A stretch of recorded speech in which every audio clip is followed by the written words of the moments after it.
Good morning. I've always thought that leadership is relational and relationships live in conversations. Therefore, conversations are important in leadership. But what makes a great leadership conversation?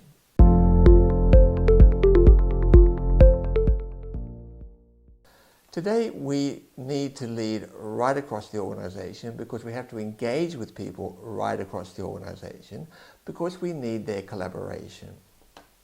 Therefore, we have to converse with many different types of people. The great British philosopher Theodore Zeldin said about conversations that the type of conversation that I'm interested in is those that both parties enter the conversation with a willingness to emerge as slightly different people. Now, this for me captures the essence of the type of conversation that we're looking for.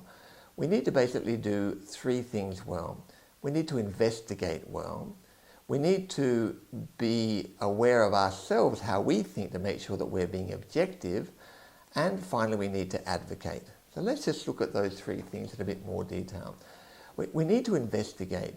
We need to have the ability to explore what it's like to be in the world of the other person. What are their concerns? What is important for them? What are they trying to achieve? What elements exist in their context which could affect them? And what are they looking for in their work? Then we need to be objective. We need to be aware of our own thinking.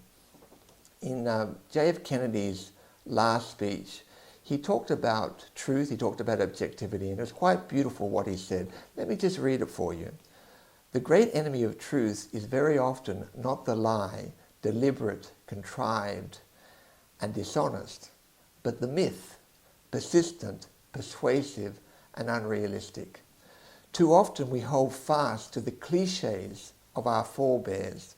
We subject all facts to a prefabricated set of interpretations. We enjoy the comfort of opinion without the discomfort of thought.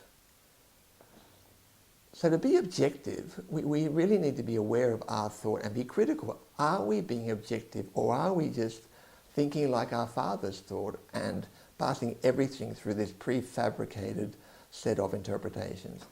And finally, in conversations, we need to be able to advocate.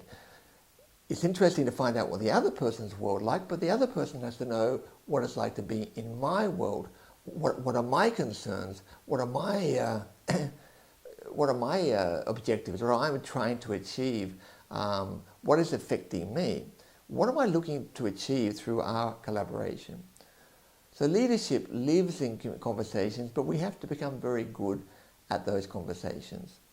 It's a craft in the end, and we need to work at it.